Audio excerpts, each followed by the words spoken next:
So welcome, everyone. My name is Jerry Ann Bogus, and I'm the Executive Director for the Black Heritage Trail of New Hampshire. This talk is made possible by a grant from the New Hampshire Humanities. So we thank them for doing that. And we're very excited to be here in Dartmouth as part of our first outreach beyond Portsmouth to give an idea of the work that we do.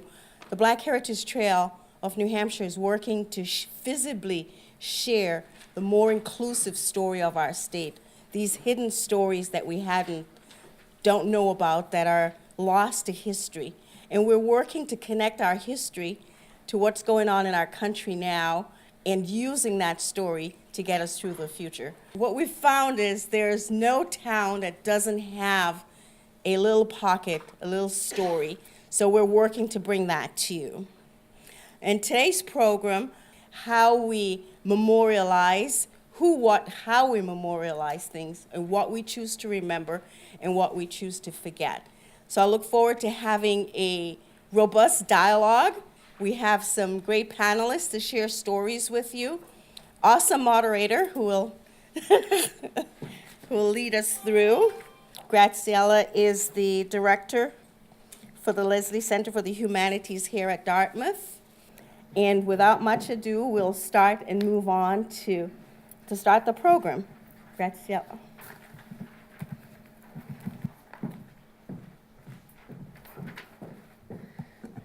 It is totally my pleasure to introduce this wonderful conversation on memorializing and on memory.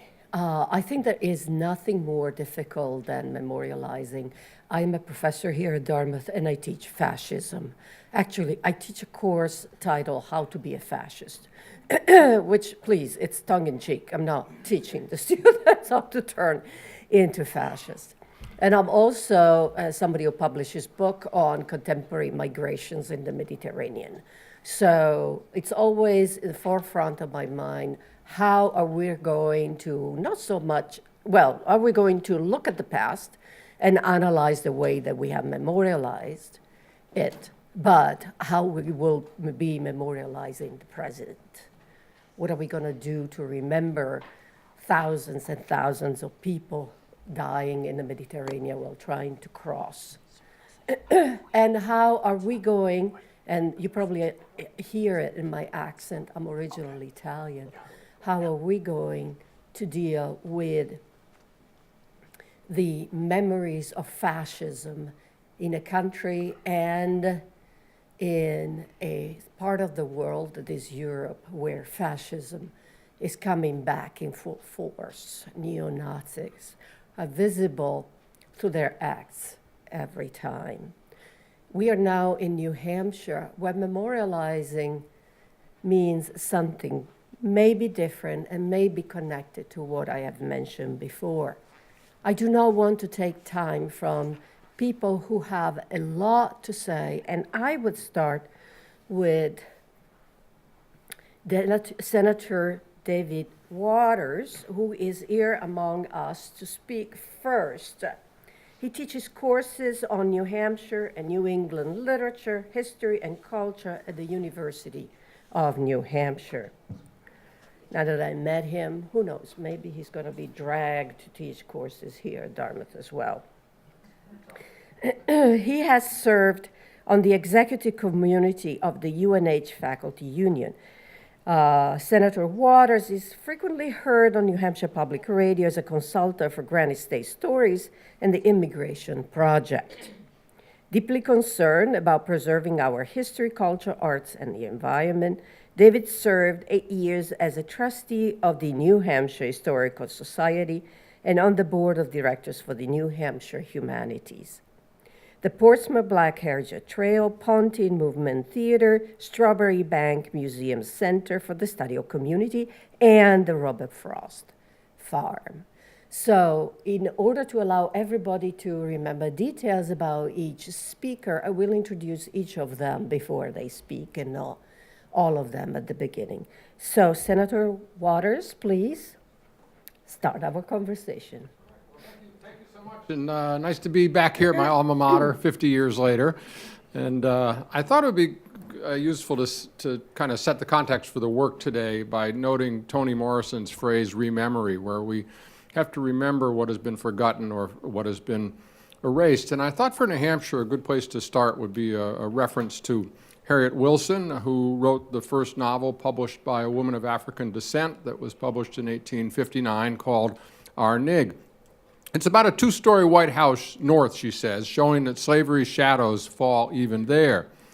Now, critics have generally understood such shadows to signify her slave-like treatment at the hands of a white New Hampshire family, but it can be argued that she refers to the continuing shadow of slavery from New Hampshire's own colonial past, a shadow that falls over the narrative of New Hampshire's role in the Revolutionary era and over the free black community whose roots were in the enslaved pre-revolutionary community.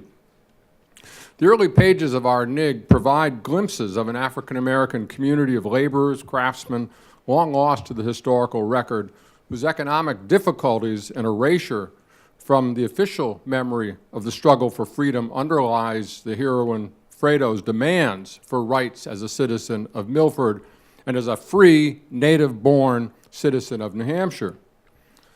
The last sentence of the novel suggests that the shadow of New Hampshire's slavery will be the repressed substance of the state's memory. Quote, Fredo has passed from their memories, as Joseph from the butlers, but she will never cease to track them till beyond mortal vision. By referencing Genesis 40, 14, 15, Wilson challenges New Englanders, and particularly its historians, to remember Joseph from the Bible. But remember me when it is well with you, and do me the kindness, I pray you, to make mention of me to Pharaoh, and so get me out of this house. For I was indeed stolen out of the land of the Hebrews, and here I have done nothing that they should put me into dungeon. Yet the chief butler did not remember Joseph, but forgot him.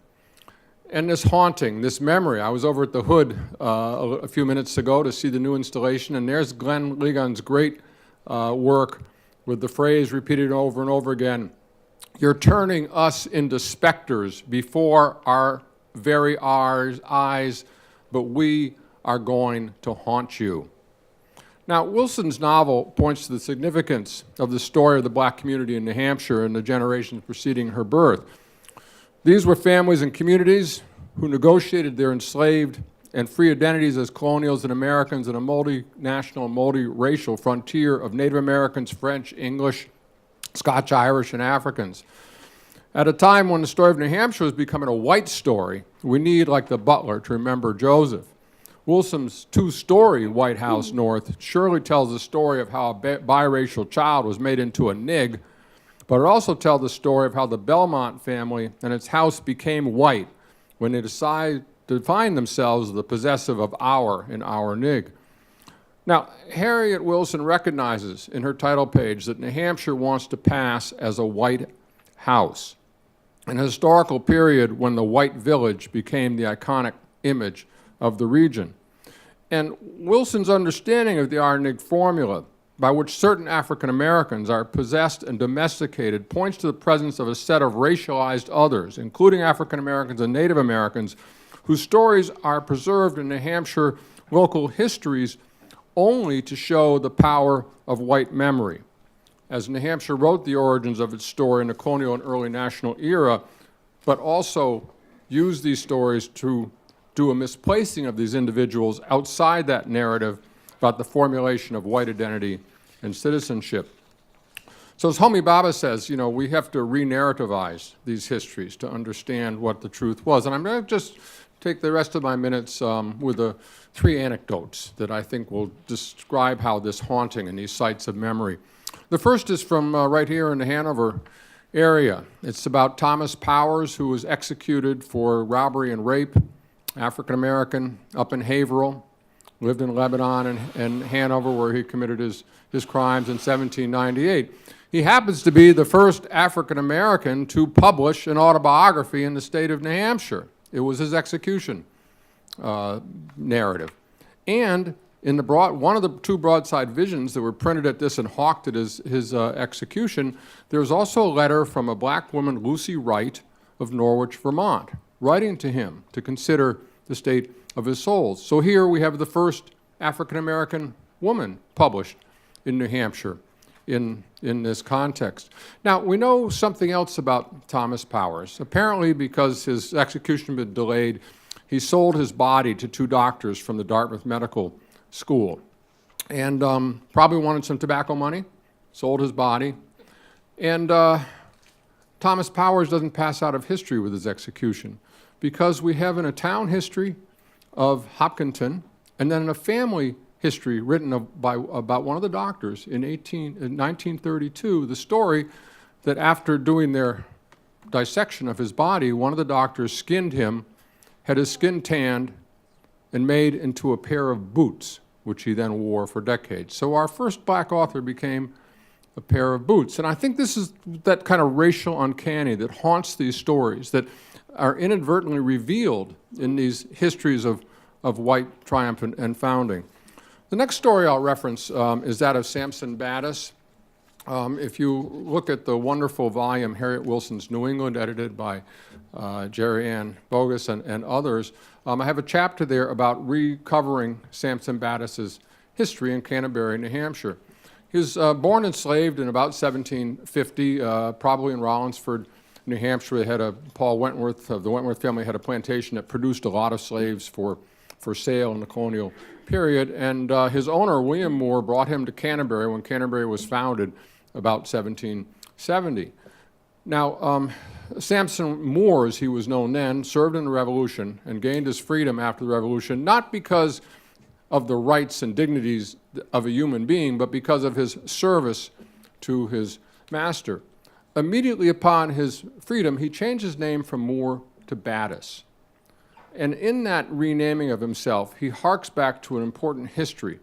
Battis, Baptiste, a very well-known Native American name, particularly because of Sabattis, who had been murdered with Plausawa in Canterbury in the early 1750s. They had engaged in a trade of kidnapping enslaved Africans, taking them to Schenectady, New York, and selling them. And they came back to trade some furs after the war was over, and they were murdered by people in Canterbury. So in harking back to that history, he may be indicating his Native American heritage because he marries a Native American woman who was enslaved by the minister of Concord and then lives in Canterbury until 1852.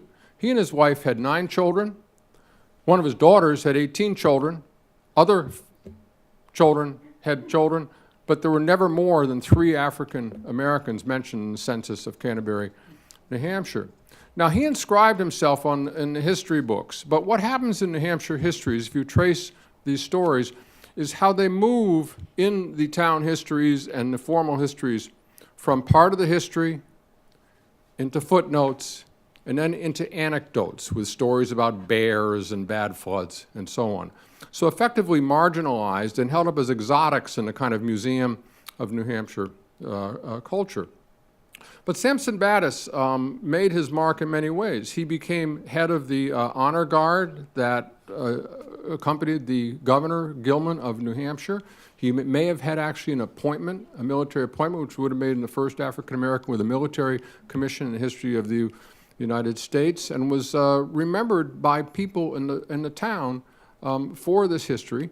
There's also an anecdote that the Battis families and the Moore families kept in touch with each other into the 1930s. And there was one story of Sampson Battis. He told of himself as a young boy when he saw an elm tree that had been planted to commemorate the founding of the town, that when he was a boy enslaved there, he went over when that tree was planted and ripped it up to see if it was growing by its roots, a kind of subversive act of this kind of planting of white families in this area. And it says he was roundly whipped for it. There are Battis family descendants now who, since I published, have come forward throughout the state of New Hampshire. So here's a story that was well known in its time, but by the time Hobart wrote his 5-volume history of New Hampshire, there was only one paragraph of that 5 volumes in 1927 devoted to the subject of slavery. I want to conclude my introduction with taking a look at another local character up here in Hanover, Robert Frost, and considering about his consciousness of how he had to construct himself as a white New Englander in order to become a successful poet in the years 1906 to 1913, when he was publishing in newspapers, and then finally his famous book, North of Boston, in 1914. Robert Lee Frost was named by his Copperhead father for Robert E. Lee. And he published under the name Robert Lee Frost when he published in the papers in Derry, New Hampshire in 1906 to 1908. In particular because he participated in Memorial Day ceremonies, Decoration Day ceremonies commemorating the Civil War with his students throughout that period, he was acutely aware of all the addresses at that time which were trying to puzzle out what the meaning of that war had been, particularly whether or not it had been over Jefferson's words, as Frost says, that all men are created equal, or about something else. He published a poem entitled The Lost Faith in 1906 in the newspapers, and here the very title suggests that there has been a lost faith in racial equality. And he describes the mocking voices of the West against New England, recalling the Japanese and Chinese exclusion acts that were being passed at that time, and then the voices from the South, such as Thomas Nelson Page and Thomas Dixon, authors of Leopard Spots and the Klansmen, who summered in Kittery, Maine, and argued to make common purpose with those who were reviving Anglo-Saxonism in the colonial revival in New England, that they ought to make common purpose with Southern segregation to keep the white race on top. And indeed, that did become the argument of the colonial revival period. So Frost was much aware of this. But when he published the next version of this poem in North of Boston called The Black Cottage, he's considering very much the consequence of entering the Black Cottage of New England history. The poem references a cottage next to his house in Derry that was occupied by the widow of the man who first volunteered and died in the Civil War. And the cottage has been abandoned, has turned black with lichen, and he and a minister approached the cottage and see it as velvet and black. Now, Frost considered naming this volume Melanin. He would, instead of North of Boston, Melanin. Chicken farmer, he knew about diseases that turn chickens black, also about blights and crops that turn things black, but certainly also he knew about melanin as a blackening quality. And in thinking about titling his book that, it brings into question about how he was situating himself in terms of race. In the Black Cottage, they will not go and touch the velvet blackness, because to enter the Black Cottage, the poem argues, and to relive that history of the fight for equality as was held by the widow whose husband was the first who died in the war, would be to blacken oneself and perhaps to lose his voice as an author. So he makes another strategic choice to aestheticize it, to look through a series of frames ever distant from that past, and suggesting in the poem that what is happening in the early 1900s is a process of aestheticizing, of distancing, of repeated the power of representation by artists and writers to deny and distort the true past, the past of race in New England. And it is at this time, when we come back to memorialization, that all the memorials for Civil War soldiers and Civil War battles are being placed throughout the North. And I think that Frost is saying we should perhaps see these monuments, not as monuments to the Union Army, but monuments to white supremacy, because the history that they're celebrating is one that has excluded blacks from New England. Thank you.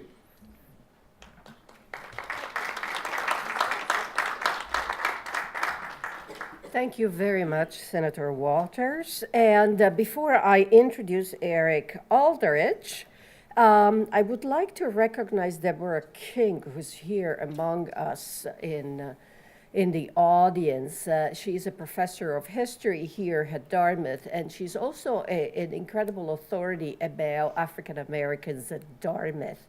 So I would invite her to intervene at any time to add information about this bastion of whiteness that is Dartmouth College. It remains so for a very long time, and complement the presentations that are taking place.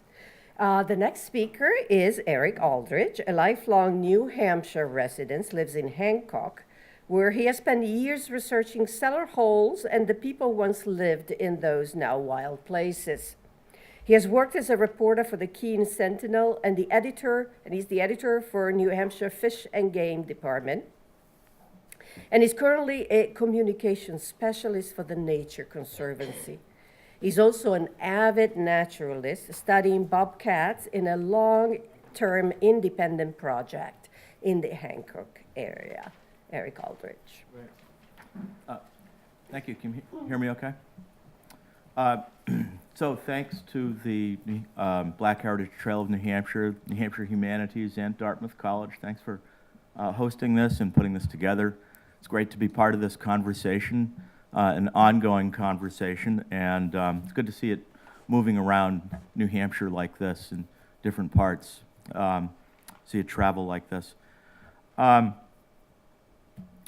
Jerry Ann touched on this in her introduction, but part of this dialogue is about what we remember, what we choose to remember, what we choose to forget, or how things sometimes disappear. There's an author in Hancock, his name is Howard Mansfield, and he writes about history, and he writes about memory, and exactly that topic, what we choose to remember and things that are forgotten. And he concluded one of his best books with the phrase, and I have to paraphrase it, that some things disappear so thoroughly that they're completely forgotten forever. And Black Heritage Trail of New Hampshire has done such a great job of bringing forth the tales that haven't been forgotten. But I also have to think about some of the heritage of Black history in New Hampshire that probably has been forgotten completely. We may never know what those stories are, what they were, and what happened. And one story that almost got forgotten was in my little town of Hancock, and this is in southwestern New Hampshire, near Peterborough, just north of Peterborough, north of Mount Monadnock. And I've lived there for almost 30 years now. And I'm an avid hunter and an avid hiker, and I've been roaming the lands around Hancock for as long as I've lived there. Sometimes on trail, but most often off trail. Sometimes following a long string of stone walls until it takes me to who knows where. Sometimes following old roads just to see where it takes me, and because this is southwestern New Hampshire, it inevitably leads past cellar holes, old foundations, old stone foundations. So in my wanderings, I found lots of them, and some kind of strange compulsion on my part, I wanted to know more about them. I figured this is where people lived, where they died, where children were born, people were married, they lived out their lives, and there's a story or many stories in every one of them, and I wanted to know a little bit about them. So I went about the strange task of trying to figure out a timeline for each of these cellar holes in a large swath of Hancock, a little bit of Harrisville. This is now just a pretty vast forest. It's mostly lands that are protected by the Harris Center for Conservation Education or the Society for the Protection of New Hampshire Forests. So it's, I would say, maybe 10 to 15,000 acres in this large spot. And I only concentrated on a small area of there, but there's a big swath of protected lands there that will never be developed, will never be a shopping mall or housing development. And so this is an area that's well preserved, and I wanted to know, the cultural history as well as the natural history of these places. So I really focused on about 2 or 3 dozen families in there, and figured out, who lived where and when. The Dow family, the Tuttles, and so on. The list goes on, and I was able to do timelines for each one. And I kept coming across one family, and they lived in, I think, three or four places in Hancock. And this was the Due family, D-U-E. And through my research, there's basic historical research through town histories, like the centennials that mention what they want to mention, census records, you name it, old maps, and even church records like this. This is sort of a compilation of it. I delved into this Dew family, and I saw that the census records had shown that this was a free family of color, and that was kind of the first time that I'd heard that phrase. I wasn't sure what that was all about. One thing led to another. I talked to sort of local historians like Cindy Amadon, who led me from one path to another. I talked to a descendant of the Dew family, a woman named Pearl Atwood Stimson, who lived out in Utah and was fortunately a Mormon, had married a Mormon, and so, I guess Mormons do, and that is a lot of genealogical history. And she had done a lot of research into her family in the 1980s. So I connected with her. She was a wealth of information. What we found through all of that was the family from late 1770s through mid 1800s had really a string of controversies with the church, and really quite a great deal of hardship with the town, often involving accusations from the church. First Reverend Reed Page, and then Reverend Archibald Burgess, who sort of figures prominently in some of the stories later on. But these were really messy accusations and messy tales, and things that touched on adultery and deception and not honoring the covenant of marriage and so forth. And I don't have time here to tell the whole story, but trust me, it is just a messy, sad story.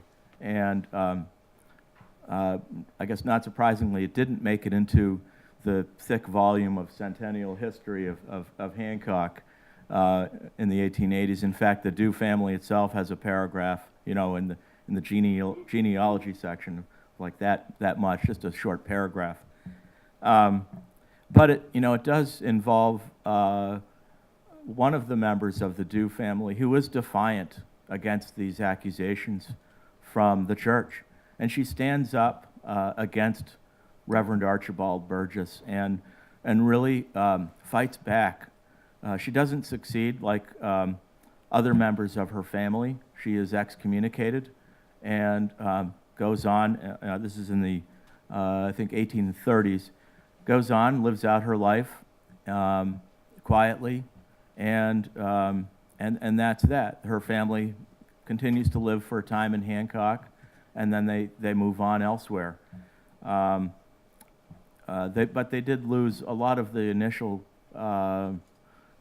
somewhat status of wealth that they had. And I say wealth relatively. They'd had some resources enough to purchase lands several times throughout the town, as many as 40 times throughout the town. But Reverend Archibald Burgess, who had really led these long, messy strings of accusations, sometimes involving public forums that I'm sure the town had plenty to talk about, he figures prominently in the anti-slavery movement that came to Hancock in the early 1840s, and when one anti-slavery activist came to town, 1841, Reverend Burgess implored his parishioners not to attend that sermon, and when some of them did, he led excommunication for all of them. They were all kicked out, all 7. And they became emboldened by that, I think, and they invited other anti-slavery activists the following year in 1842 to come and have an anti-slavery convention in town, which became quite disruptive. Reverend Burgess really didn't like that, and he kind of stirred the pot, if you will, and then tried to get the youth involved to speak out against these anti-slavery activists. And this was like an all-star cast of anti-slavery activists, Nathaniel Rogers, Parker Pillsbury, Stephen Foster, and the Hutchinson family singers from Milford. And these happened throughout, many towns in New Hampshire and New England. And this was a time when Foster was really pressing this case of the Brotherhood of Thieves, that the church was complicit in this notion of slavery. And so the town really had a show against this convention, throwing rocks at the meeting house through the windows and bullying their way to the pulpit and trying to disrupt the proceedings. So, long story, probably too long than I have, but it's this is kind of one of the many forgotten tales that we hope to bring back in some manner, and show that some stories are too important to forget and be relegated to the past and forgotten part, because they're just one example of many of how Black heritage has touched New Hampshire and New England.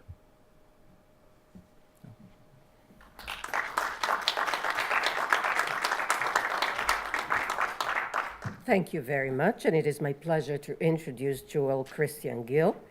He is the chairman, CEO, president, director of Strange Fruit Comics. He is the author, illustrator of 2 books from Fulcrum Publishing, Strange Fruit, Volume 1, Uncelebrated Narratives from Black History, May in 2014, and Tales of the Talented Tenth, published in fall 2014. In his spare time, he's the chair of foundations at the New Hampshire Institute of Art and member of the Boston Comics Roundtable.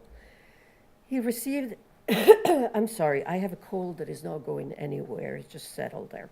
He received his MFA from Boston University and a BA from Roanoke College. His secret lair is behind a secret panel in the kitchen of his house, sold separately in New Hampshire, where he lives with his wife, 4 children, a talking dog, and 2 psychic cats.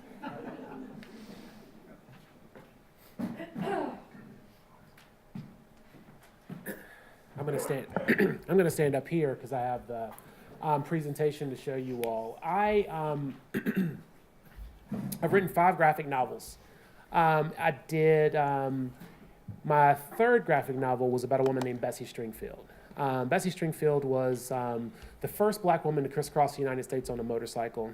She did it in the 1920s and 30s. She used the Green Book to navigate. Green Book, which is a book that African Americans used in the 1930s, 20s, 30s, 40s, and 50s to navigate America. That told you where you could go to the bathroom, where you could stay at a restaurant, all these different places. I was so enamored with Bessie's story that I actually did another story about her called Fast Enough, which comes out on Tuesday, which is about Bessie as a little girl.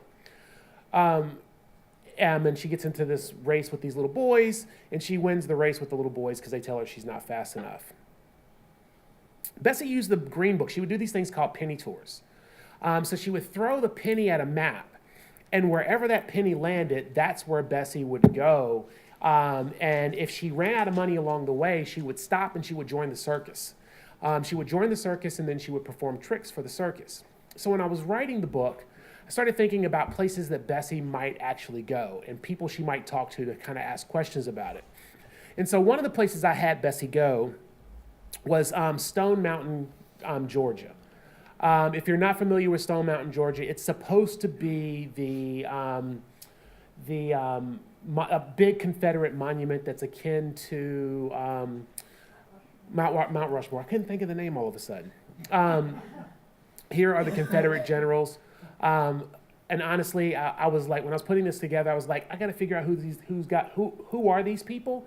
But the Confederacy for me represents treason and defeat, so I just chose not to like memorize their names. But here are the three generals that memorialized it. So I had Bessie show up at, arrive to at Stone Mountain, Georgia, in the middle of the night and discovered that it was a secret meeting place for the Ku Klux Klan. The Ku Klux Klan met there for years. And after seeing the Klan there, she makes a valiant escape and escapes the Ku Klux Klan. And by this time, she remembers that she can just about do anything. When doing this, I started thinking to myself about the idea of all these Confederate monuments. And most people don't understand that these things came about in about somewhere between 1877 and 1930. That's when we started getting a lot of Confederate monuments. It also corresponded to this movement called the Lost Cause. I don't know if you're familiar with the Lost Cause. Started by a man named Jubal Early. This is where I grew up. I grew up in Franklin County, Virginia, which is a little town called Rocky Mount. And this is the courthouse. And to the left there's a statue of Jubal Early because it's also Jubal Early's hometown. In 1984, 85, when I was about in third or fourth grade, the Ku Klux Klan marched down the center of town to show how strong they were. And they marched in front of Jubal Early's statue. Jubal Early started this movement called the Lost Cause. So what happens is right after the Civil War, during 1877, during the Warmley Accords, if you don't know, there was a Warmley Accords, which were these accords between, it was about the contested election in 1877 between Samuel Tilden and Rutherford B. Hayes. And Tilden won the popular vote, and Hayes won the Electoral College. But there were 20 Electoral College votes that were still left over. Guess where they were? Florida. And so the Copperhead Democrats, who were the Confederate Democrats, controlled those Electoral College votes. They turned over those Electoral College votes to the Republicans to end Reconstruction. That means the removal of federal troops from the South. The federal troops left, and that's when we started getting the black codes. We started getting a number of other things. But in the process of thinking about this, they had a PR problem, right? We can't say that the Civil War was about slavery. Let's call it about taxes and tariffs. Let's call it about the federalism. Let's talk about anything but slavery. And so they started putting out this basically propaganda that the Civil War was not about slavery, even though in every secession document, what is the first line of those secession documents? We are in line with slavery. Anyway, so they started putting out these documents, and these documents sort of painted this different picture of the South, that it was gallant, and it was the gallantry. It was more akin to England and the Victorian era, and people took care of their slaves. And they put out these, and it sort of culminated in a couple of really popular pop culture sort of touchstones. One of them was Gone with the Wind, which ended up being a movie. A big blockbuster movie where one of my favorite, not my favorite line, but one of the things that makes me sort of crazy about that movie is one of the enslaved Africans is walking along. It's like, don't worry, Miss Charlotte, we're gonna make sure that those Yankees don't come in here and tear it, whatever. That was gonna happen. And then the other one was The Klansman by Thomas Dixon, which ended up becoming Birth of a Nation, which Woodrow Wilson, who is from my home state of Virginia, there's a big Woodrow Wilson birthplace and all these other things, who said that it was history written with lightning, which is this thing that memorialized the Klan. So we got all of these monuments as a result of these things, people buying in to the Lost Cause, basically reconstructing of the narrative of the Civil War.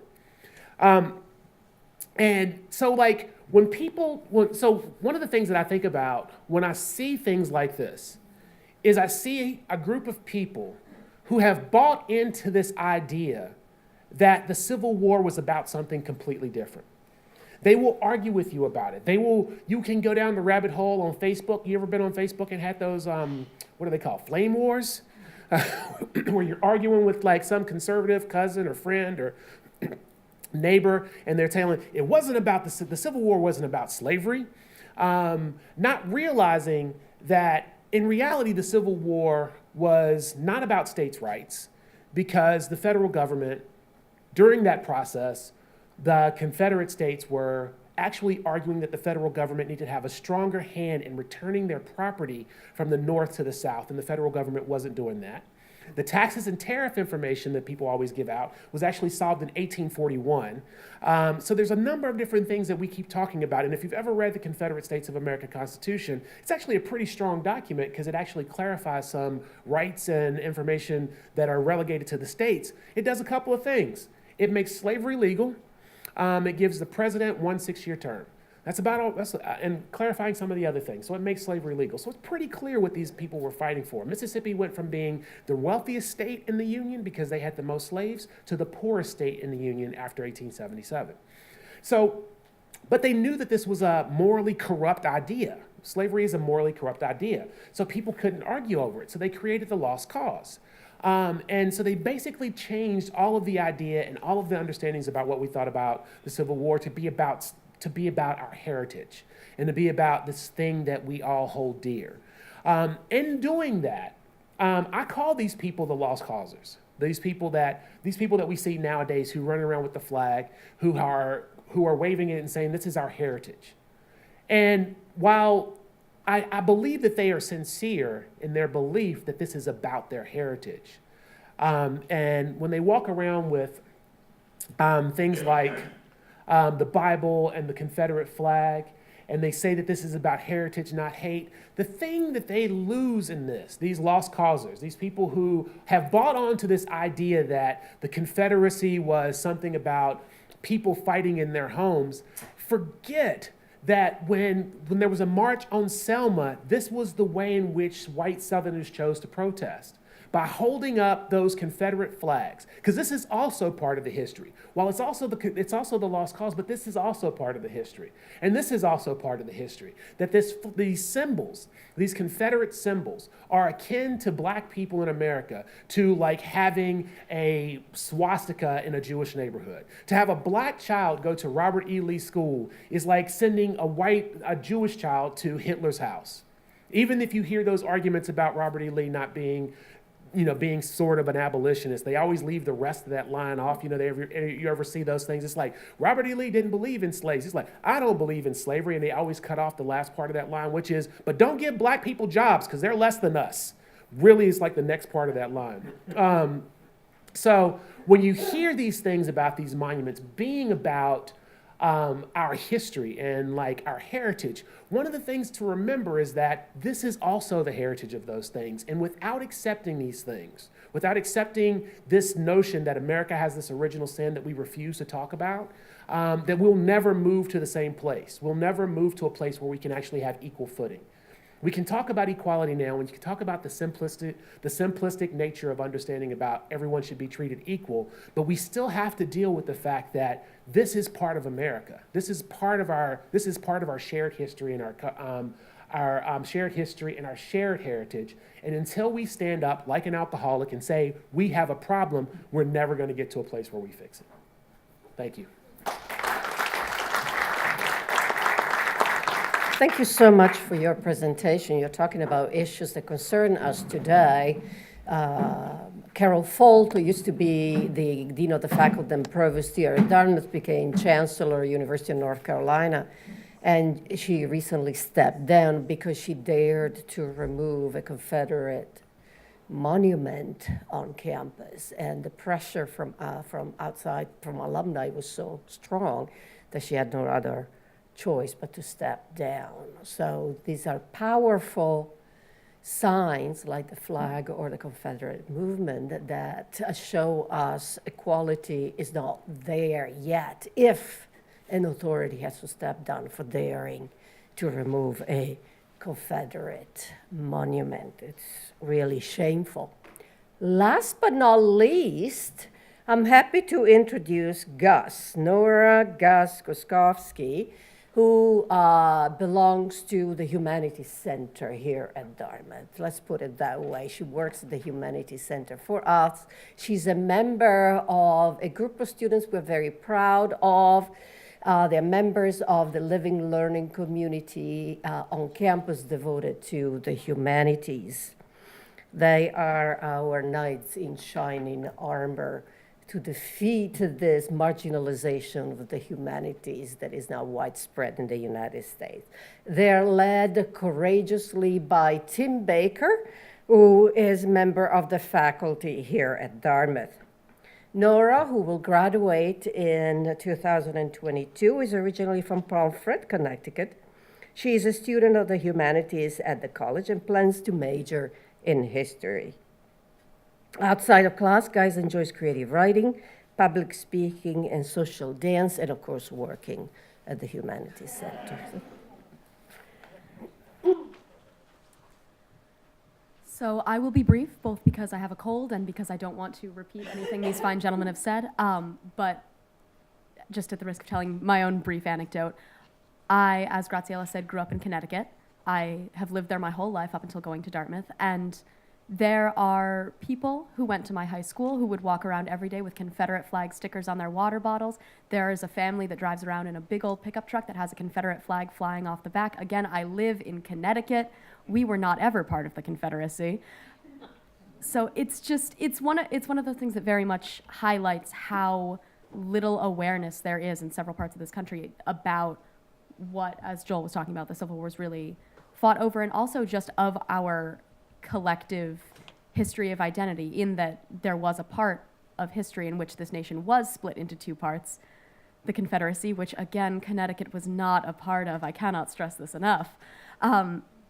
But while I don't feel terribly qualified to speak on a lot of the racial issues in this nation, what I do feel qualified to speak on is how history is taught in America. I have been part of the public education system since I was 5 years old. I am still within the education system currently, and there's a very wide range in how we choose to teach history in America, and it really contributes to the idea of what we choose to forget. What we teach in schools is what's remembered, and it's what our children grow up knowing and believing to be true. My textbooks growing up spoke about the Civil War not in terms of slavery, but in terms of the tragedy of people forced to fight against their own brothers and sisters. I know people whose textbooks referred to it as the War of Northern Aggression. And yeah, these are largely people from the South, but even so, this is something we can't agree on even today, what the Civil War was called, much less what it was fought over. And so there are people growing up with vast disparities in how they think about race in our nation just because of what a history textbook chooses to call a war and what it emphasizes. Part of the reason people feel so comfortable displaying Confederate flags in my town is that we are not taught growing up, this was the Civil War, it was about slavery. The Confederacy existed because they wanted to continue to enslave people of color. We're taught, well, it was about states' rights, and it was about people who didn't like the government, and there were some slaves involved, but mostly it was about this. And it's a very, I hesitate to say, but it's a very wishy-washy approach to history. The idea that if we include all of the factors that something might have been about, we will get to something resembling the truth of what it was. And that is not always the case.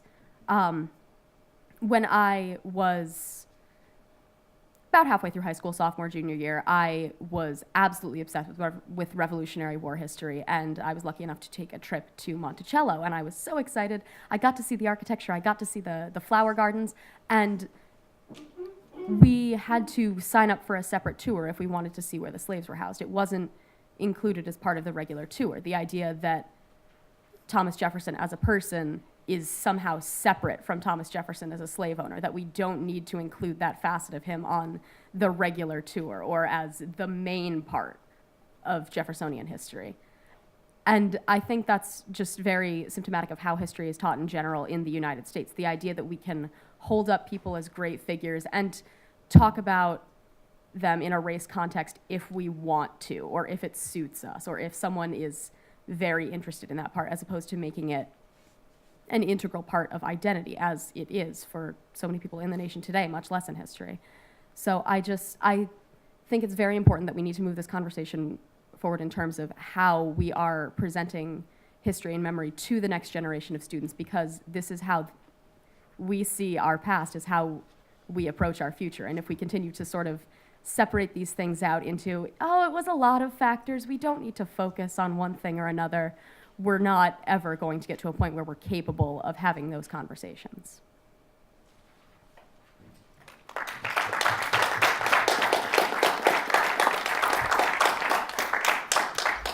Thank you, Gus. In moments like this, as a professor, I feel pride in every pore on my body for the kind of students that sometimes, not all the time, we attract to Dartmouth. So it is time now to open up the discussion to the audience. And I'm sure you have a certain amount of questions you want to ask. We already have 2 hands up, so please go ahead. I don't have a question, but a comment. Gus, thank you very much. I think Thank you. What you just said is very important. I would add to that, we don't even know how to discuss slavery, the word itself. What was a slave? You know, it's become such a generic term that I think we also have to constantly remind people that we are talking about human children, women, old people, young people, all kinds of people. For those of you who don't know, that's Valerie Cunningham. She started the Portsmouth Black Heritage Trail and is responsible for all that we know about Black history in New Hampshire. Yeah. I was wondering if someone on the panel could bring this closer to home and talk about the history of Dartmouth College and blacks and slavery. And I don't know if whether the Dr. King is prepared to speak on that matter, being that she's a resident right here. Wheelwright had slaves, right? Wheelwright had slaves. And there were enslaved people from the founding of Dartmouth, particularly the labor force. A lot of African Americans were brought up here because they were ox drovers to work in the forests. You know, there is a lot of history of enslaved people and people of color in Hanover in those early years. I think that the last person to die who was held enslaved in New Hampshire was the porter of Dartmouth College, who died at age 102. I saw that, and again, in a historical anecdote somewhere on a footnote. I think about Dartmouth with the construction of whiteness, though, and I don't know, some of you might have seen Fred Wilson's intervention in the Hood collection a number of years ago when he brought out all the busts of, all the white busts of Webster, and brought out all the other kind of bizarre artifacts of, was it the Columbian Exposition of the races of the world? And Fred Wilson now has a wonderful sculpture made from one of those casts. So a lot of work to be done, though. I will tell you another little anecdote. When I was here at Dartmouth in class of 72, one of my best friends was Andrew Jackson Howard IV, African American. And they made a lot of him because his great-grandfather, who was a distinguished jurist in Washington, D.C., had been a graduate of Dartmouth in the 1890s. And, oh, you know, it is, well, you know. And Drew would always say, yeah, he passed. He passed. So there's a lot of history in this institution, and I'm sure we have much more that can be said. But Yeah, we're celebrating the 250th anniversary of Dartmouth, so I'm very happy that Deborah King is spearheading a group of people who will devote quite a lot of attention to African Americans on campus. I am certainly interested in African Americans on campus. The Black Alumni Association have done a really exhaustive study of the early students who both attended and or graduated from Dartmouth. My own interest has been broader than that. I've been more concerned with the non-students who are African Americans, who worked at Dartmouth, who lived in the Upper Valley. So one of the first encounters, one thread of my research as well as my teaching deals with Jane Wentworth, who married a slave of the Wentworth family, Governor Wentworth. She's buried in the Dartmouth Cemetery. Her sons and grandsons fought for the Massachusetts 54th. but she also worked at the college and is just generally sort of referred to as Aunt Jenny and how she was beloved, you know, in a footnote, as you were talking about, in a footnote. In terms of Dartmouth College itself, you're absolutely correct in terms of Eleazar Wheelock being a slave owner. Most recently, Peter Carini, who is the archivist of the college, has discovered, it was sort of thought that Wheelock had maybe 5 to 7 slaves.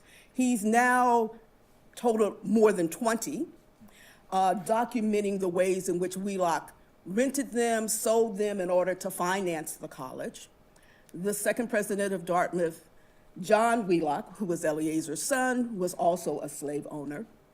I've been teaching a course on Dartmouth and slavery, and we've been covering a number of aspects, and I won't spend too much more time talking about it.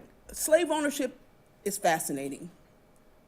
I'm less interested in that than Dartmouth as an institution, its benefactors and its donors' connections to slavery and the wealth that the transatlantic slave trade created.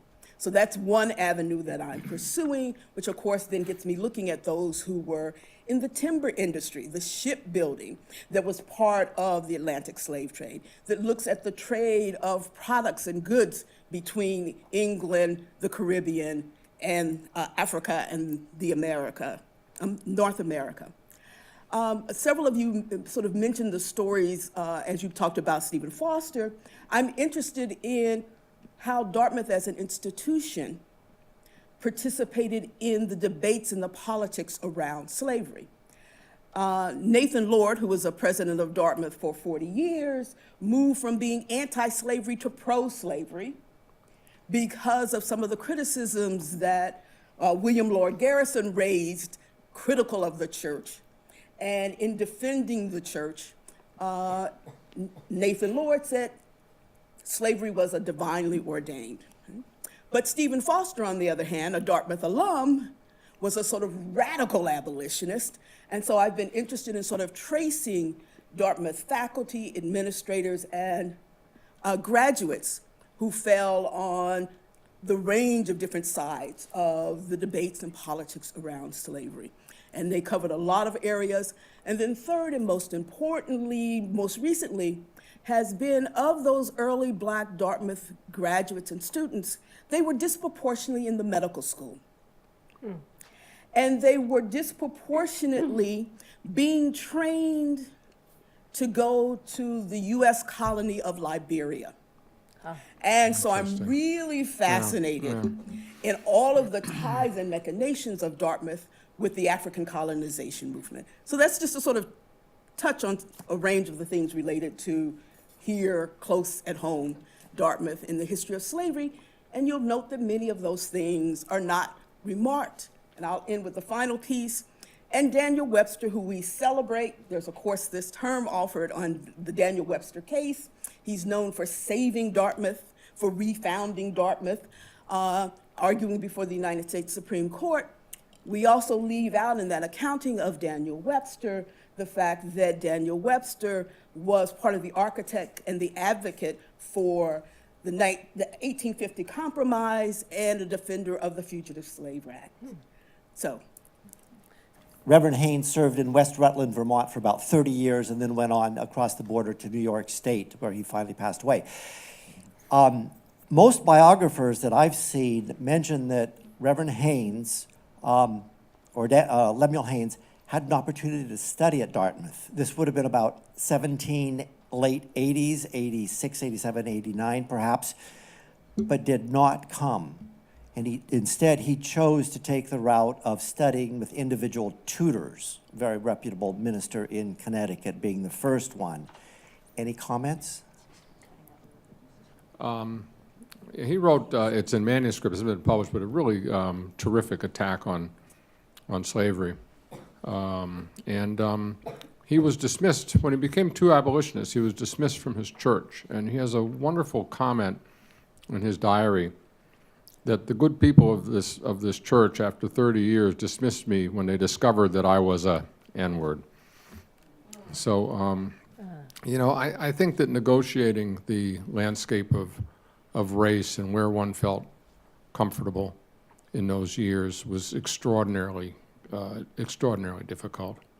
I'm sorry, my mind has gone blank, but one of your professors who recovered the story of an African American who moved up into Vermont. Yeah, what do you remember the? Yeah. Yes. Yeah, and what happened to that?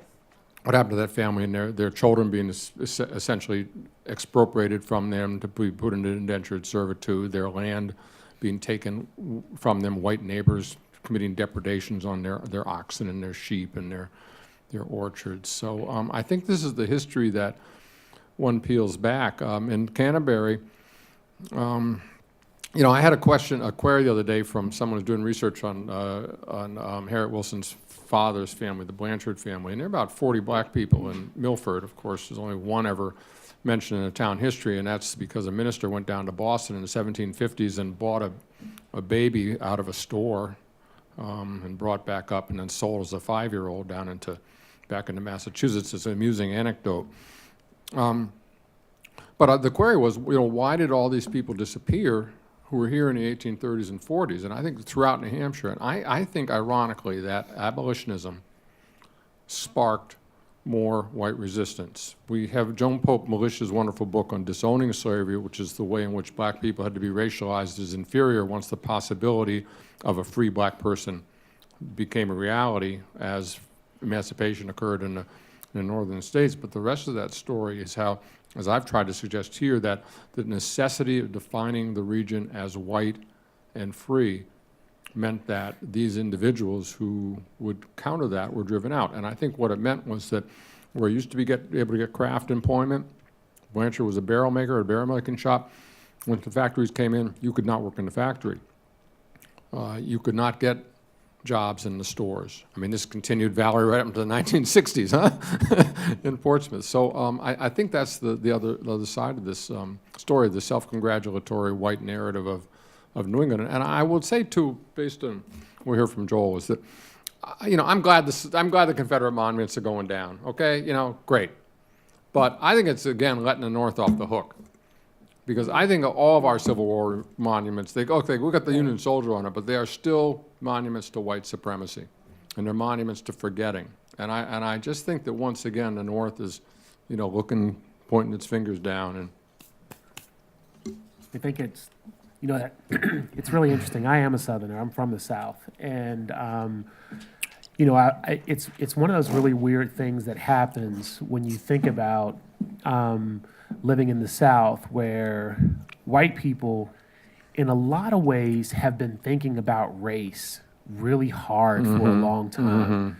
And so, it's like what Malcolm X said, at least in the South, they'll tell you they don't want to sit beside you, which I think is real. I think it's a really important thing, because I think, when you go to the South, white people, I've found, and I've always known this, that white people are way more comfortable with black people in the South than they are in the North. There's a place in I think, and it has something to do with the homogenization of culture in the South, because just as an example, if I go to a barbecue in North Carolina, whether I go to a black barbecue or a white barbecue, I know what I'm going to eat. I know what kind of food they're going to have. They're going to have collards. They're going to have pig picking. It's going to be vinegar-based barbecue. It's all going to be the same. If I go to a barbecue up here, I have no idea what's going to happen. And that's because, much of what we think of as American culture, I think, is really Southern culture. And much of what Southern culture is black culture. There you go. And so when you get above the Mason-Dixon line, you start to get pockets of things. And black people in above the Mason-Dixon line just become another pocket of things. And so you are either we're not the South, so we don't have to think about this. This is just, I've gotten that so many different times where I'm talking to somebody and this is like, oh yeah, that just happens down South.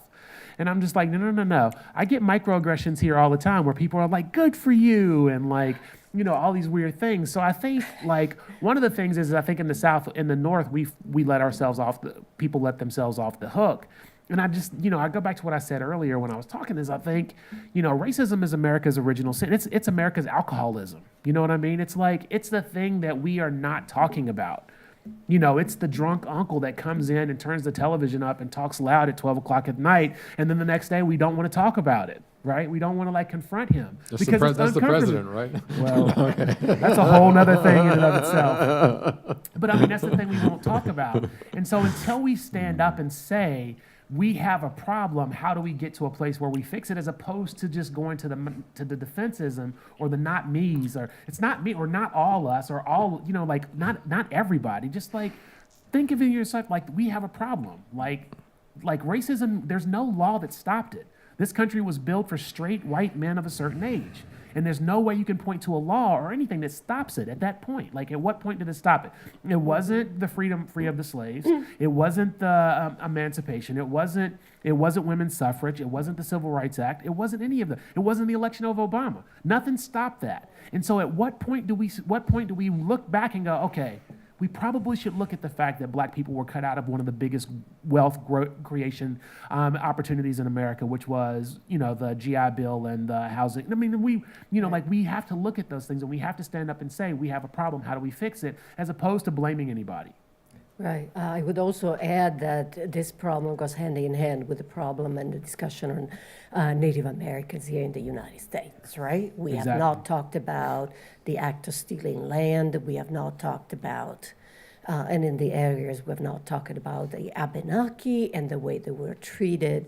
So there are a lot of texts that need to be uncovered, talked about, and there is no will to resolve what has been done to the American territory. Yes, we have a question, I So- think, over here. Yes. That's perfect timing. You're just so psychic.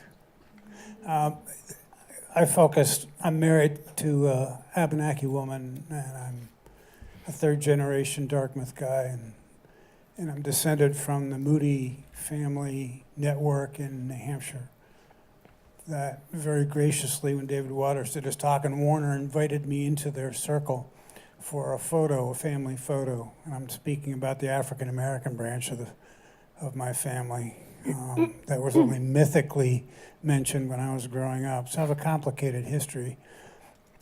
But my personal history, notwithstanding, the African-American and African and Native history of this town and this immediate area is vast. It is an extraordinary history. Most of the families, in some fashion, are still here. Much like the story of famous story of Jeffrey Brace from Western Vermont and Northern Vermont. That's just coming to the fore, and Derek Oxford as well. The heart of it is that there was a colonel in the American military named Louis Cook, who was Abenaki. His mother was Abenaki. His father was African American from Saratoga. He came and went through Dartmouth throughout the Revolution. He's a hero of the American Revolution to some, and probably the principal person for the founding of the Akwesasne Reserve in northern New York. His history alone and the local history of surviving Native people and African American families, and particularly the Cossingham, well-known Cossingham family in this area, which is Nipmuc, related to the Abenaki from Massachusetts, and also African American, descended from a gentleman who apparently, I guess, was a cook for Robert E. Lee, and came up here after the Revolution, after the Civil War, and settled in this area. As recently as the last 10 or 15 years at the Dartmouth Powwow, one of his descendants, an elder woman, Nipmuc, an African-American woman, came and spoke a little bit about her history. Her son was the powwow director, the field director for the Dartmouth Powwow. It is, and that's the tip of the iceberg. Dartmouth's history in relationship to slavery, and relationship to the local Native community, and relationship to the local African American community is vast, troubling, and full of ignorance. I guess the heart of it is that Professor McLaury, I guess, from up at the medical school at at UVM was the one who said it most clearly, just as Mr. Gill just said, that, he said once when he was speaking about at the dedication of a library, a section of the library up there in his retirement, that the only difference between the South and the North, as far as he was concerned, as an African-American man having lived here for many, many years and taught, is that in the South, you generally know what's going on. You know where the boundaries are. It's not always true, but in the North and in Vermont particularly, you can be ambushed anywhere, anywhere. It's just a constant struggle. So. Right, and another chapter that we have not delved into is Native American and African American relationships throughout history. That's another thing we need to consider. And we are also in a place, Dartmouth College, where we certainly always have racist incidents almost every year in connection with the powwow or in connection with specific moments in which we do try and talk about the unknown chapters of American history that we want to uncover. So there is a lot of work that needs to be done in the United States and at this institution. Yes. I wanted to thank John Moody for his words, and just to, if people want to do some research on this earlier period that I mentioned with Samson Battis, the community he was in, and in Canterbury, it was called New Guinea. Lots of people there.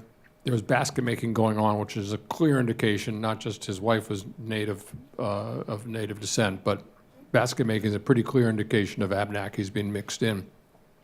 These New Guineas, or coffee towns, from Cuffy as they were often called around New Hampshire, almost every town from southern, middle New Hampshire on down has an area designated that if you look into the 18 teens and 20s.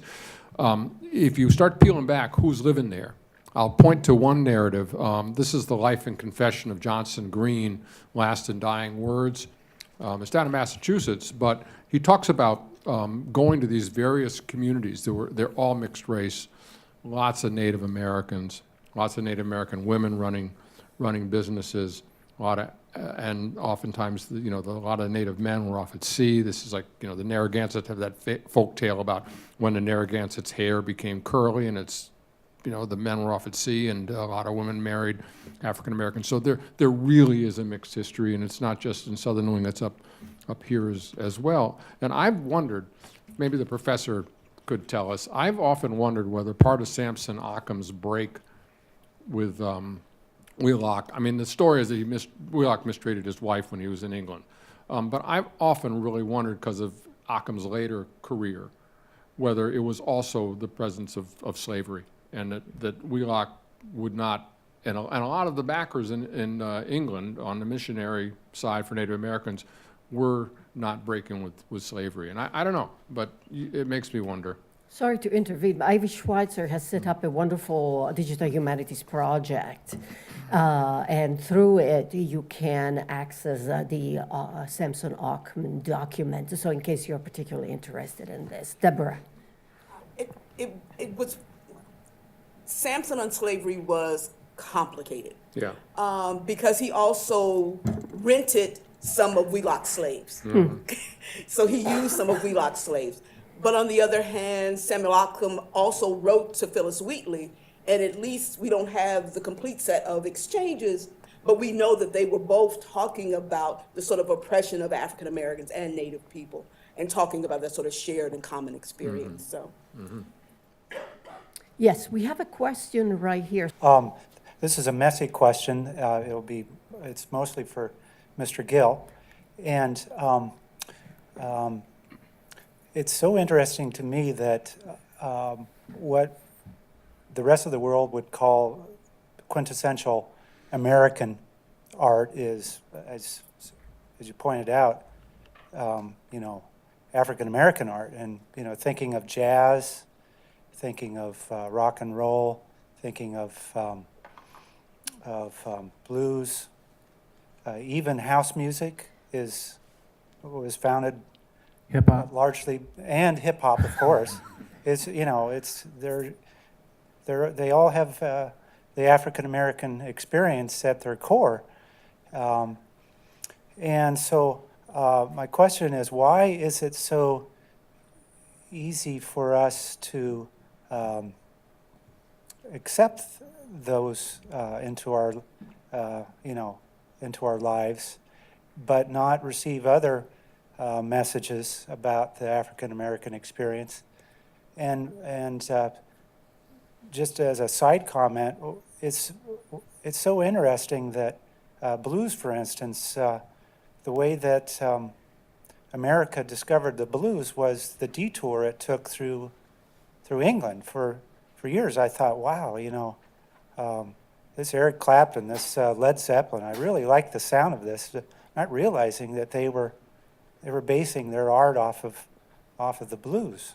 So the messy question is, how is it that we can accept the African American experience through art and entertainment, but not as much through other means? It's paternalistic. It's a paternalistic understanding of culture. You're not. This is really. I mean, and this is what is that relationship is founded on, right? Slaves, enslaved Africans, cooked the food. Country music. You left out country music. Country music is a direct relationship to what Black people were able to create, like just church culture in general. A lot of the times, what church culture in America looks like is directly influenced by what was happening in the South. And I think it's very paternalistic. It's discovery, right? Look at what we discovered. Like Columbus discovered America, but there were people here. How do you discover something that somebody's already here, right? I discovered this place in Brooklyn that's has this thing. Yeah, you didn't discover it; it was there, right? It was already. It's been there for years. Like, and it's a very paternalistic sort of understanding. Like, I see this thing that you're doing, and I like that little thing over there. I like that. That's really good. So we're gonna take it. And then people don't understand the idea that, like every American art, like the only true, this is a soapbox, but the only true American art form, like the only thing that's really clearly America has given to the world is comics. Like everything else has been influenced by a number of other things, but comics and cartoons are like really quintessentially what America has done, because jazz has a lot of influence, and jazz has a lot of influence from everything else, and so does hip hop. I mean, there's like a lot of these different things like in music, but comics, which a friend of mine calls the ninth art, but it's all about plantation culture, which I think a lot of people misunderstand, is that you have these big plantations that might have a couple of hundred slaves and like a family of like 5, maybe even bigger, right? And so the family of 5 is basically surrounded by Black people all the time. Black people are cooking the food, taking care of the kids, cleaning the house. Like that's happening all the time. Like you get these pitmaster barbecue shows, right? Like people are like, I'm gonna watch this pitmaster barbecue show, not realizing that is literally based and rooted in slavery, like in the enslavement of Black people, that there's generations of Black people who've been barbecuing since they were enslaved, and we are ignoring that idea and sort of taking it, and now taking it in. It's a paternalistic thing. It's what happens when it's still an oppressor versus the oppressed sort of situation. And I think people misunderstand when I say oppressor is like, I'm not saying that the guy on the History Channel who's doing the Pit Master TV show is understanding. He's sort of a lost causer, right? He's bought into the idea that this is American and this is what we do and this is mine and I'm just going to do it without understanding the history. And until we stand up and recognize these things, we're going to continue to do that. So it's paternalistic. That's the best way I can describe it. And we have mentioned. What's that? What's the way out of it? Or what are some ways out of it? Standing up and like recognizing it. This is not it. And so that's the thing that I think is really interesting. It's not about accepting responsibility. Like you as a white man don't have to accept responsibility for like all of white people in general. Like that's literally not what anybody's asking. What we're asking, oppressed Black and brown and LGBTQIA plus people in America are asking for you to like recognize this, like recognize it and stop defending. You know, stop defending the idea that if I say white people in America have caused X, I don't mean every white person, right? I mean like as a statement of fact, right? Black people didn't make the laws. We didn't, create the transatlantic slave. We didn't oppress, we didn't do these things, right? So like that's a statement of fact. And it doesn't mean that you personally, it's kind of like somebody saying somebody stole my donut, right? If I walked into a room and said, somebody stole my donut, nobody would say, I'm a somebody. I didn't steal your donut. Right? You would say, I'm sorry, let's get to the bottom of who stole your donut, right? You wouldn't automatically put yourself in that position. And I think that's the thing that has to happen. We have to stand up and say, America has a problem with race. It was created in the past. It was put in place and sort of set into motion. And because of who we are and where we're born in the system that we are born into, white people benefit from that. We may not have started it, but we don't have to perpetuate it. So how do we stop it? What do we do? What do we do to take in consideration these kind of things, and how do we stop it to move forward? And it's not going to it's not black people that have to solve that problem, right? This is all people. We all have to sit around a table and say, all right, here's the problem. How do we fix it? And then start looking at ways in which to fix that. It's going to take more than I think we actually have. Yeah. I mean, America. Right. Yeah. And Can I- America definitely has a problem with cultural appropriation. We have mentioned food, we have mentioned and music, but let's mention fashion as well. We have a whole industry that is now surviving on cultural appreciation of hip hop clothing that come from a very particular group in the United States, never recognized and never being part of the benefits that come, economic benefits that are engendered out of that kind of appropriation. I mean, and I think we just need to recognize that hip hop and baggy pants is just as American as apple pie and baseball. Yeah. And I think we don't recognize that, and we don't put these things in sort of a big group understanding and start thinking about how we fix those other problems that are surrounded those things. I just got asked a question about cultural appropriation because it's a hard thing to figure out. And the best way to describe it is that don't do things as a white person that black people get penalized for and you can just do freely.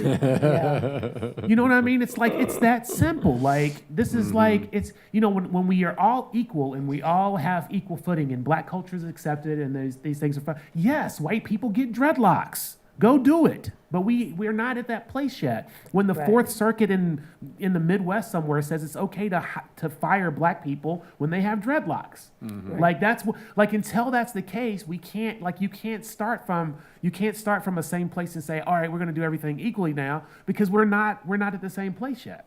No.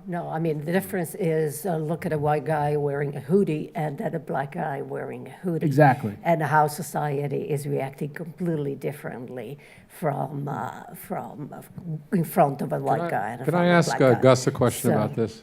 Gus, I was thinking, I don't know if anybody here has read Danzy Senna's book, Caucasia, which is set up around here, a young woman passing for white, going to high school up in this area. And what's fascinating is how she watches the racial attitudes develop in a population that has no black people around, but they all like the music. And I wonder, in your high school experience, looking back on it, did you see a kind of investment among your classmates in their whiteness, and how did they respond to the musics and the cultures that have that Joel has been talking about and all? What do you think? I mean, yeah, I did. I grew up in a very white area.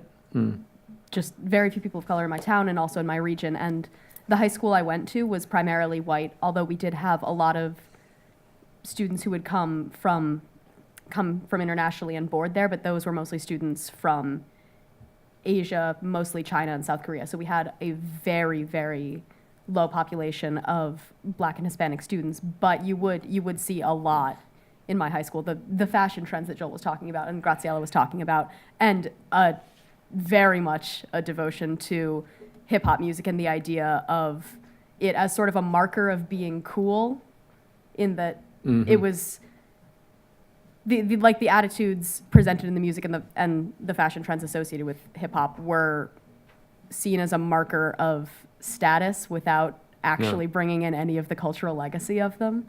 And just to add on to what Joel was saying earlier, I was thinking, I think a lot of the issue with both recognizing that America has a race problem and then fixing it is that it's becoming sort of a popular idea to point at the problem and say, look, there's a problem, and consider that to be the same thing as fixing it, or considering that to be enough, because there's, and I think it is, frankly, a trend within liberalism today to be able to stand up and say, yes, I agree that America has a race problem, and then stop there and not present solutions and consider that to be the same thing. Exactly. Right.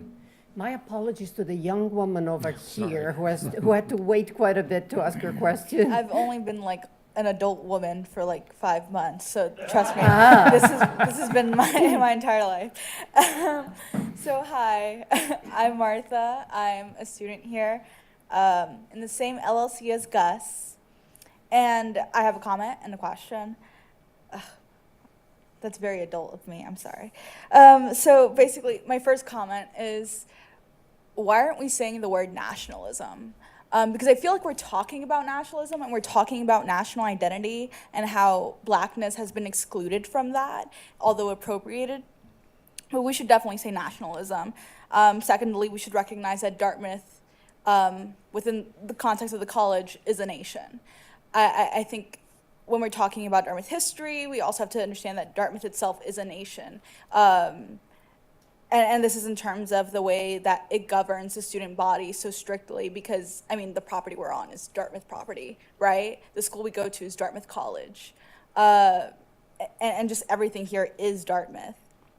So my question is very much influenced by Gus's earlier remarks. I think that the world is kind of taught in binaries, right? We know something is or it is not. There is masculinity, there is femininity, there is legal, there is illegal, there's black and there's white. So how do we teach nuance is my question. Great. That is like, that's a really fantastic question. I deal, like I spend a lot of time in history in and of itself, which is like most of my, when I'm not drawing comics and reading comics, I'm reading history, you know, and the thing that's interesting about that is history is very rarely black or white. Like it's very rarely binary, right? Is it, you know, like, I don't know if you've ever read 12 Years a Slave, but if you read that book, that's the second time I read it. The first time I couldn't get through it, I was angry, so I put it down, and I'm like, I can't read this. But the second time, when I actually went through the book and I read it, one of the things that was really interesting is that the role of the overseer in the book. And if anybody's read this book, you realize that the role of the overseer in the book, the overseer saw him as a protector of the slave. He saw himself as a protector. And the man who owned him in the beginning, in the first owner, was a good, quote unquote, good man, right? Like in any given system, in a different system, he would have abhorred slavery, but this was the system. So he treated the slaves fairly. He treated them like people.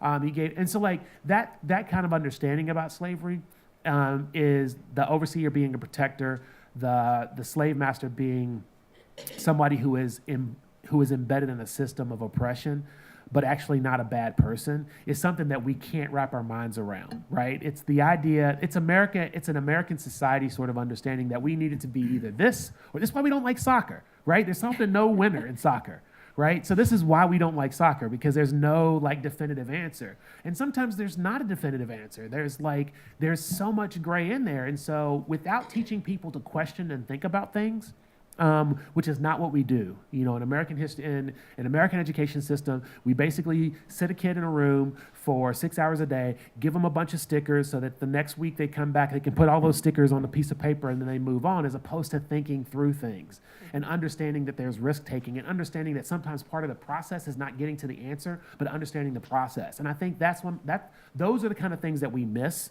in American society. And until we start like raising thinkers, people who question everything. It was funny because I was at this high school a couple weeks ago, and I was speaking, and I said, you need to be but people. And I said, what I mean by but people is like, find a simple solution and then ask yourself but, and then go past that and try to figure out what the next steps are, right? Because that's why nice. Build a wall makes sense to people, because they're not but people, nice. Right? They're not, it's like, let's build a wall. That keeps people out, right? Walls stop people. But planes, right? And so people, without training groups of people to understanding that and understanding those nuances, then you can't get to it. You can't have an intellectually honest conversation about race in America, because people will always throw out stuff that's intellectually dishonest. And it's not, and it's self-serving. So we need to get people who will think through, like, that doesn't really make, like, it can't be about taxes and tariffs because that was 20 years before. So, like, getting people to think through those kind of things. I don't know if I answered your question, but I tried. Thank you. You know, I just add to it too, is that I think this is, why is the Black Heritage Trail in New Hampshire up here today? It's because the work is dedicated to making public and having public representations of the nuance, even in a supposedly white state like New Hampshire. And I think that that's why public representation, why it makes a difference that Jerry Ann Bogus and others got that statue of Harriet Wilson, full-size bronze, in Bicentennial Park in Milford. It's like, take this, Milford, forget this, right? And you can never imagine that place again the same way. Or, what Valerie has done in Portsmouth, the African Burying Ground monument, the plaques on the things. I mean, some of this may seem kind of simple, but where are the plaques on the buildings up here? Where are they, right? Where are the monuments on this campus to Native people? To LGBTQ people. There's a long history in this institution here. Where is it? Where is it? Because how is somebody coming in here? I love your notion of nationhood here, because then it's empire, huh?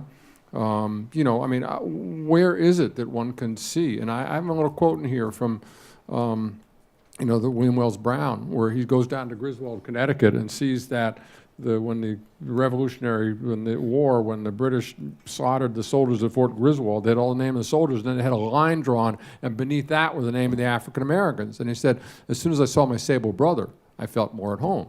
Because that's it. That's it. Because otherwise, this is a place that says you're a stranger, you don't belong here, you're a curiosity, you're here for the good of white people. All these things, unless it becomes, the representation is the power in this culture, huh? So. I gotta say, I'm so tired of hearing that this is 3 of the whitest states, or the whitest states in the nation: Vermont, New Hampshire, and Maine. A third of the population, every town in Vermont, New Hampshire, are Native. I'll guarantee it. I've done studies in Vermont. It's happening in New Hampshire. It's a vast story, and I would say at least a sixth of the population in every town around here has African American or African ancestry. Yeah, but I think when you get to white passing though, like that's the thing. Like I think it's the problem that I think indigenous people are having the problem with now is like people are coming in and they're like, oh, I've got like this much Native American ancestry, I should be able to buy a casino now. You know what I mean? Like, yeah, people are doing that. And so I think it's like, it's the original understanding. And so like, it's that original understanding that, like, if you look white, you're fine. You're good, right? Because people won't know. It's, it's the idea that, my skin color, not my genetics, is the thing that's the asterisk, right? It's the thing that says to people that even though my family was here at Jamestown, that I am not of America, right? It's that my skin color is the asterisk. And so once you get past that, once you can no longer speak once you no longer speak with an accent or eat smelly food, except for on special occasions when grandma comes by, as long as that you're now American. Like those people that came in 1920 from Italy and Ireland and Europe, those people are all white people now. They're out there with flags saying, don't let them in. Right? Because now they're homogenized. And I can never be homogenized, right? I can never be the default until we get to a place where we recognize that. Eric, you were going to say something? Sorry. Right. I was going to say that you're right. It is all about nuance. And, in my own personal journey with this as a white guy, multi-generational white person in New Hampshire, as I went on this journey to discover this strange little tale in Hancock, I had many conversations with folks in town about this story. And some would argue with me that this family wasn't black because they they weren't entirely black. They were mixed race. And some would say, well, then they're black. And then others would say, well, they're here in this particular census in 1810 identified as white. So maybe they were white. So, you know, it made me think, well, is there a box for white people? And then there's a box for black people, and there's nothing in between. And we would continue this conversation, and they would say, well, you know, what happened in this town wasn't exactly racism because, you know, other people were mistreated by the church too. So it wasn't just this family. So it wasn't in the racism box. And, you know, it makes me wonder, you know, there is nothing but nuance along the lines. Sometimes there is overt racism, sometimes there isn't, but a lot of times there's that gray zone also. And, you know, once we recognize the past that we share in so many of our towns and so many of our places in this country, then we can start moving on to, you know, some of the larger discussions. How do we get past it? But it also makes me wonder, how do we recognize the past, and how do we recognize these places? How do we honor these stories? You know, is it through historical markers? Is it through books? Is it through graphic novels? Graphic novels. We have the definite answer. Bingo. Absolutely. Through all kinds, but you know, it does. How do we share them? And it presents hard questions about how we do that and how we suss out the nuance. There's a term from historians whose name I'm going to mispronounce. It's Slavoj Zizek. Zizek. Thank you. You're welcome. And the term capitalism fetish was introduced to describe the phenomenon in American culture, particularly with regard to mass producing, how certain aspects of creating, like factory creating products, would ignore mistreatments entirely and just focus on the final aspect. I'm noticing we're talking about compartmentalizing American history with regard to certain aspects of Monticello, and certain aspects of black culture are ignored and others are appreciated. To what degree do you think the influence of American capitalism is creating the inequality that we see? And if it is important, how do we overcome that? Holy crap. You know, like capitalism in and of itself, like that. This is probably one of the things that I struggle with the most, and the idea is capitalism. Like when you look at the history of American culture, and how, like in film, there used to be like porno circuits, right? There were these circuits where they would go. There would be black porno circuits, and then there'd be white porno circuits. And then we got movies that were dictated for black people that white people wouldn't really sort of like invest in until there was money to be made, right? When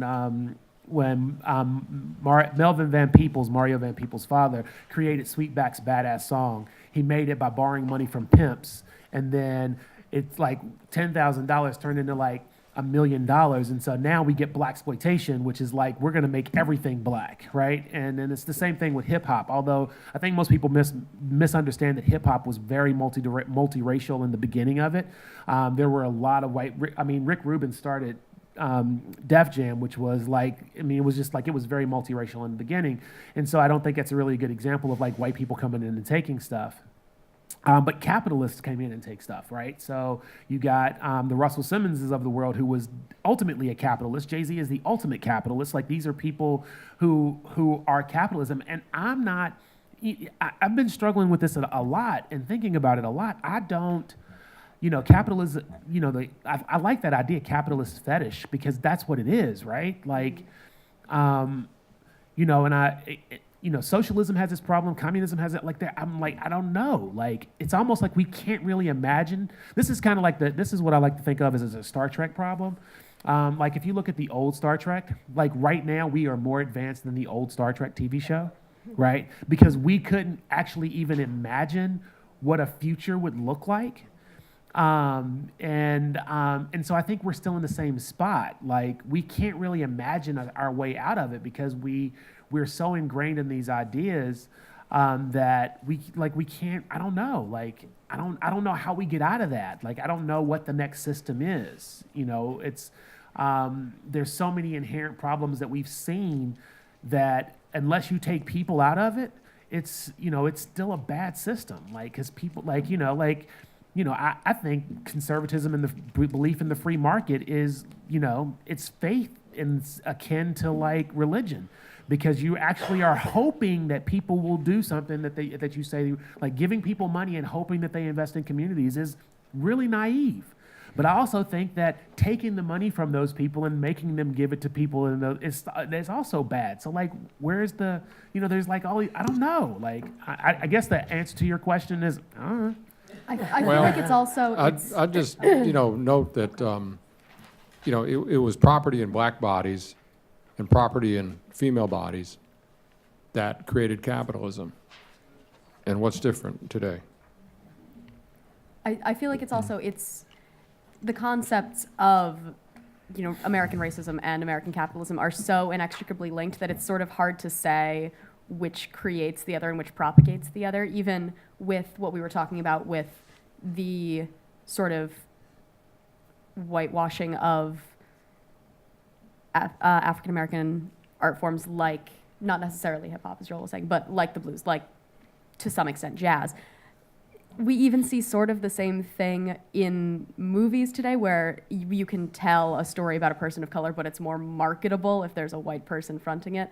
I don't want to say Scarlett Johansson, but Scarlett Johansson, and it's sort of the idea of like some of the systematic inequality in America is very much provably due to capitalism, but there's also the idea that because there is this systemic racism that exists, the idea of making something marketable or making something popular is often based in racism rather than the other way around. You definitely want to ask a question, so there you go. Yeah, my question goes back to what Joel addressed early on, the difference between Southern discrimination and Northern discrimination. I'm in favor of some of the symbolism from the Civil War that we need to carry on.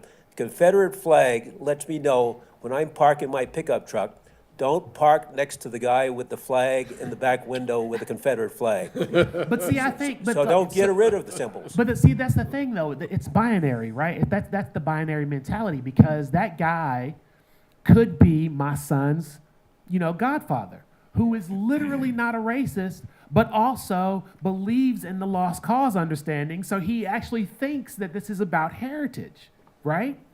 And so, like, having grown up in the South, like, I have met people who don't use the right words, but do the right things, right? So, like, they might say those craziest niggers over there, but also will stop and help you on the side of the road if you're broke down, because that's what they believe they do. So, like, I think there's, like, we talk about non-binary and genders, but I think maybe history is non-binary as well. Like, non-binary history is something that we should be talking about, because, like, it's, we're putting people in the same type of box. Like, I know great people who you would consider rednecks, and I know some horrible, horrible people that you would consider liberals. And so, like, and I think that's the thing that we need to we need to understand that, that flag does not necessarily indicate what we think it does, even though it has that history. When I see that flag, I don't necessarily think racist, I think lost cause, because they've bought into the PR idea. It's kind of like people who have bought into a lie, right? These people who have bought into a lie. And how do I teach them? Like, my wife is white. One of her cousins who was like, I'm going to buy a Confederate flag, and he posted it on Facebook. And I'm like, Jeffrey, you shouldn't buy that. Like, that's not a thing you should do. And he was like, but it's about heritage. And so I gave him the information. He was like, well, I'm going to fly it for the Duke boys. Like, that was his, like, natural, and so, like, there's this thing that people have sort of attached themselves to it, but they still don't understand how to, how to separate themselves. Like, people don't understand, during the Civil Rights Movement, the American flag was the thing that was offensive in the South. People, there are famous pictures of police officers yanking American flags out of little black children's hands because it was a symbol of federalism.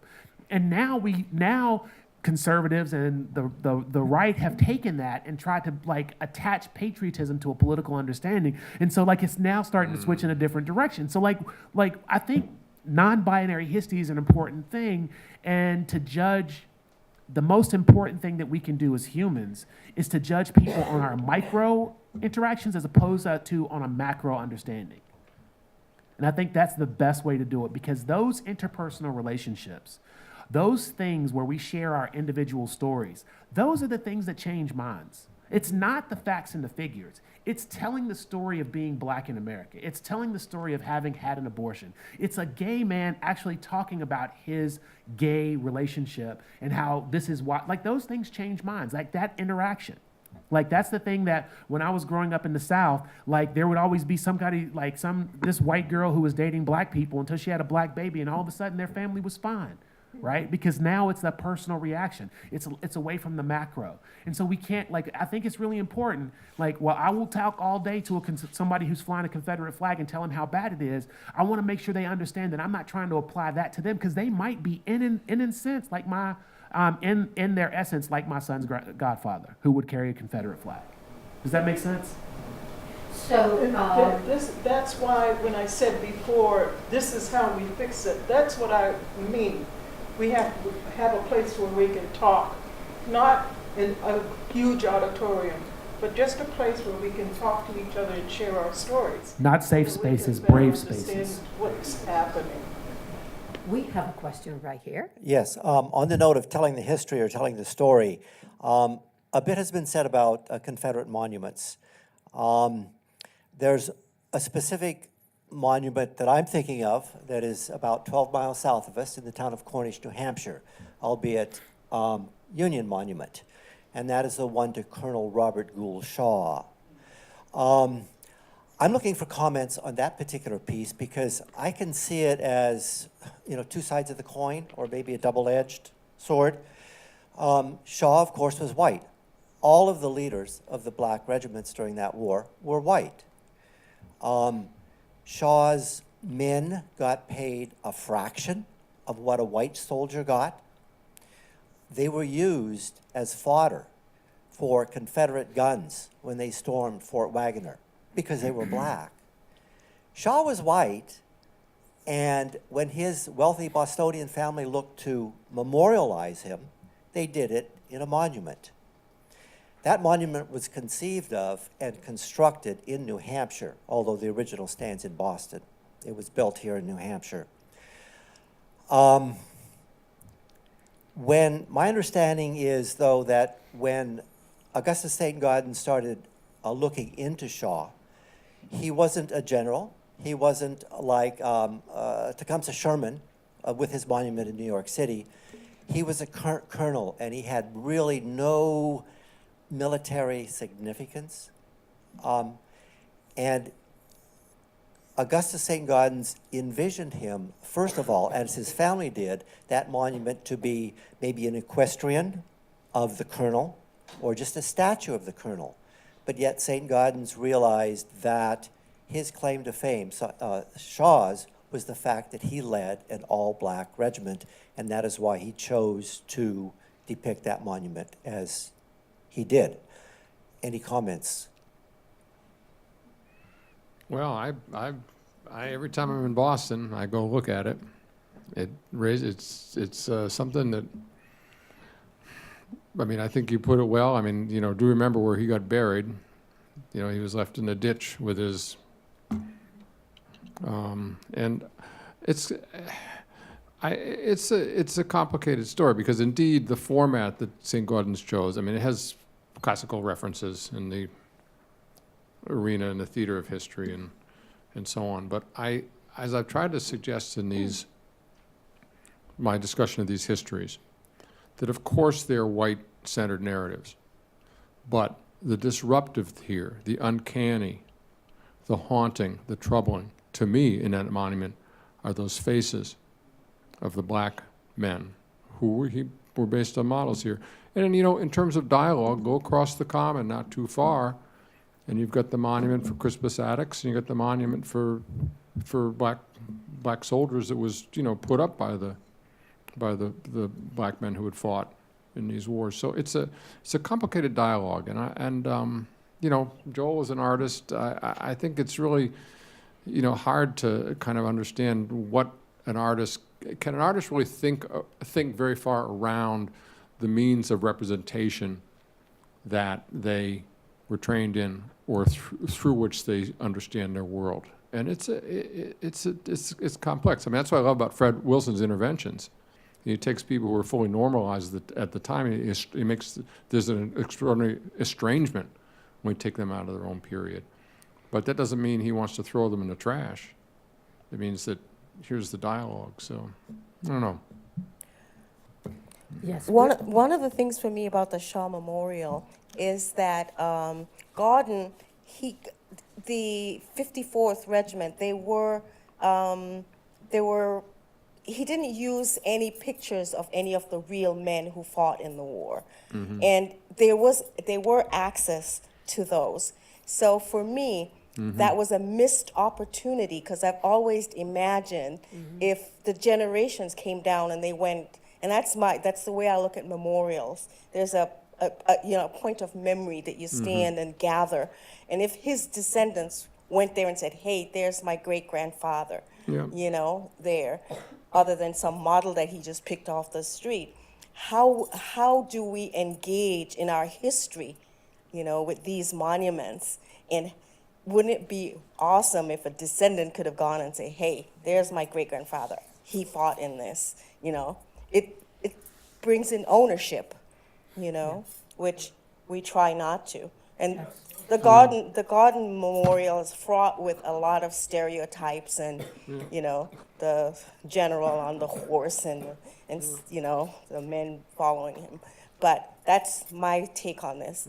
And I know we're almost out of time. I just want to mention a few things. So we talked a lot about different forms of memory. Our monuments, cellar holes, artistic representations, the hoods and stuff. And I want to know how we put meaning to that, because there's a new sense that the mega hats, I hear it said often, is the hoods of yesterday. So how we add meaning to certain symbols is part of that memory and what it becomes, where we take it. Thank you, Marianne. Jerry, I just wanted to say that in response to your comments about St. Gaudens, within 20 miles of where he was doing his work, there were men still alive who were in the 54th, who he could have, I'm sure they were famous. In Woodstock, Vermont particularly, they were famous and beloved and part of the local community. So I'm sure he could have found those guys and depicted them as well as he did Shaw. So I just do want to say that if we can't necessarily say like the hoods of yesterday are now like the red hats that we see, just because we need to recognize that the KKK is still alive. It still exists. It's still in action, just like the red hats, right? And I do want to say that all of these symbols are symbols of violence. They are symbols of racism. They are symbols of bigotry, and we should not ease up on that. Part of the reason is because we give too much leeway for people to be violent, right? And we accept that. And I think in the words of Angela Davis, it's not enough to not be racist. We must be anti-racism. So yeah, I just want to close up. Thank you very much. I would like to thank Jerry Ann, officially the organizer and brain behind this. And I would like to thank the panelists, Senator David Waters, Eric Aldrich, Joel Christian Gill, and Nora Guskowski. Thank you so much for everybody who braved the weather and came out here. And let's remember, and I remember when we were having this really, really cold stretch, that it was African American slaves who would feed the furnaces and the wood stoves here on campus to guarantee the survival of the college and the people teaching here. Thank you. I know it's difficult to stop the conversation, but let's create another context to keep talking about this. That's a wrap, guys. Gus, thank you. Thank you so much.